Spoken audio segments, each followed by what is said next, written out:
everyone, this is Kirstine from the Mustard Tree Trust.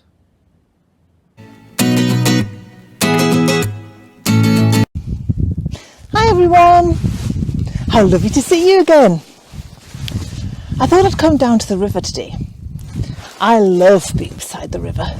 In fact, I love being beside any water, whether it's a river or sea or lake. And I thought I would come and tell you today a story, because our story starts beside a lake. And over the next few weeks we're going to look at a person that we've already met in this Easter story, a man called Simon Peter. And his story, he met Jesus by a lake. And he spent a lot of time with Jesus, and it made a difference to his life. And so over the next few weeks we're going to think about the difference it made in Simon Peter's life, and also the difference it might make in our lives if we spend time with Jesus.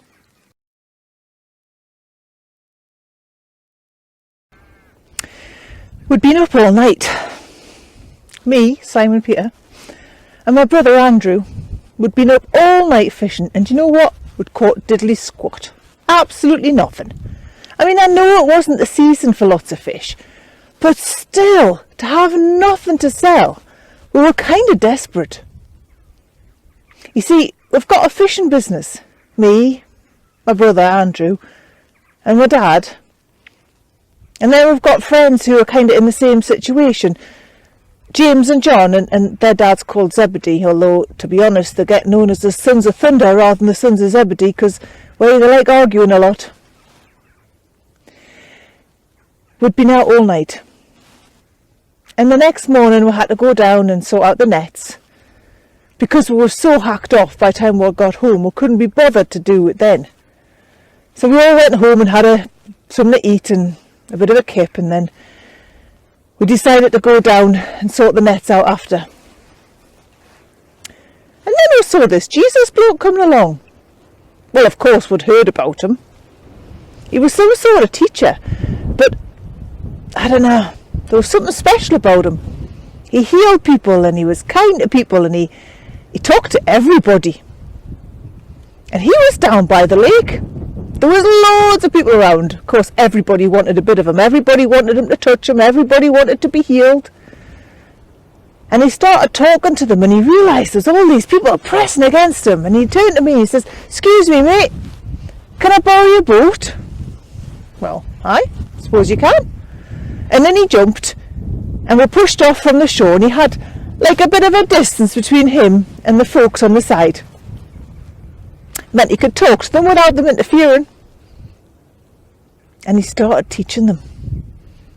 He started telling them about God. He started saying amazing things. I'd never heard anybody teach like that. And I've been to the synagogue. I'm a good Jewish lad. He was like no other rabbi I've ever seen. He didn't just talk about keeping the laws. He talked about what was going on inside in your hearts. He talked about God in a different way.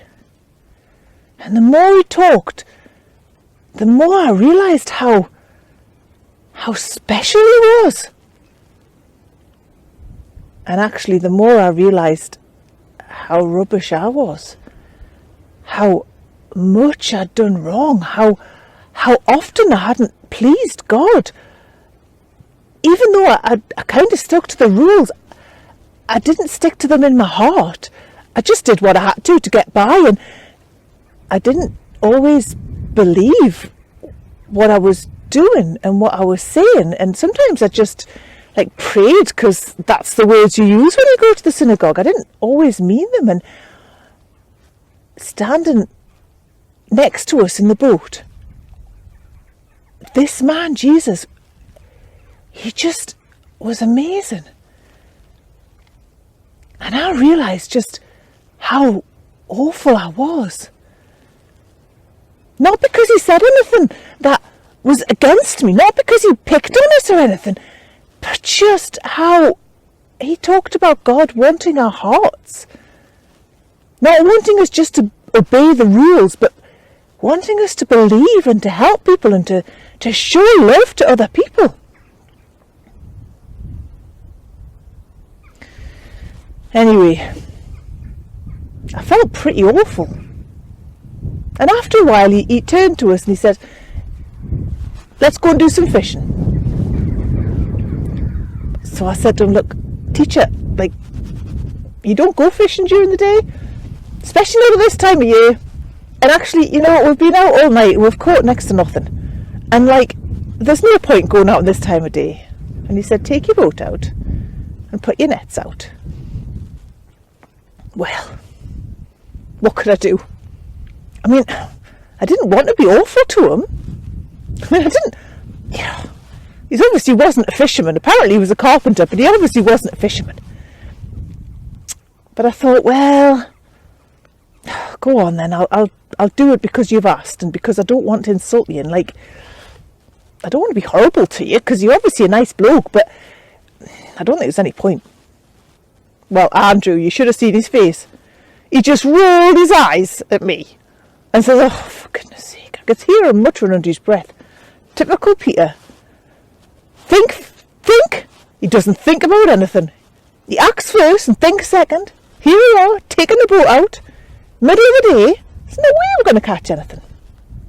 Anyway, I gave him a quick clip across the shoulder and said, come on, just do it. Just do it for us. So I did. I pushed off into the lake a bit. And this Jesus bloke, he got out the boat and he was standing on the side, and so he was kind of watching us.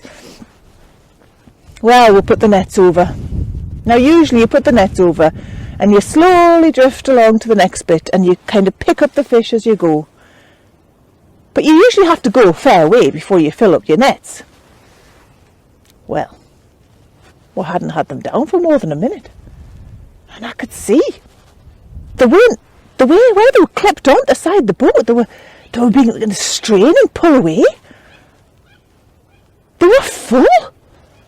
Why, I couldn't believe it. When we realised there was more fish than we could put in our little boat. So, James, John, I hollered, quick, get over here. Well, fortunately they jumped into their boat and came over. We had enough fish to fill our hold and to fill their hold. Well, we got all the fish back into the boats and we started back for the shore. And I looked up and I saw Jesus. And I realised that he was a really special teacher. He must have been sent from God. Because how could that have happened? We'd been out all night and we'd not caught a thing. And then Jesus says, this man who knew naught about fish, go, do it. Because we did it, because we obeyed what he told us to do, here we were blessed with all these fish. Well, James and John were whooping. Look at all this fish we've got all this fish. But when I looked back at Jesus, all I could think of was how wrong I was. How awful I'd been to God. How I hadn't loved God in the way that I should have done. How I hadn't been the best of sons or the best of brothers. And I looked at Jesus and I said, Jesus, I said, please, teacher, leave us alone. I'm a sinful man. I've done things wrong. And Jesus just looked at me. And he smiled. And he said, Simon Peter, from now on, instead of being called Simon, you're going to be called Peter. Which means rock, stone. Because I am going to build my church on you. And then he looked at Andrew, and he looked at John, and he looked at James, and he looked back at me, and he said, follow me, and I will make you fishers of men. Not fishermen, we already were fishermen, but instead of catching fish, we would catch men for God. Well, what could I do? I knew as soon as he said it that my life had changed. So I followed Jesus. I left the boat and the nets to my dad and the hired folk were hard to help. And I followed Jesus.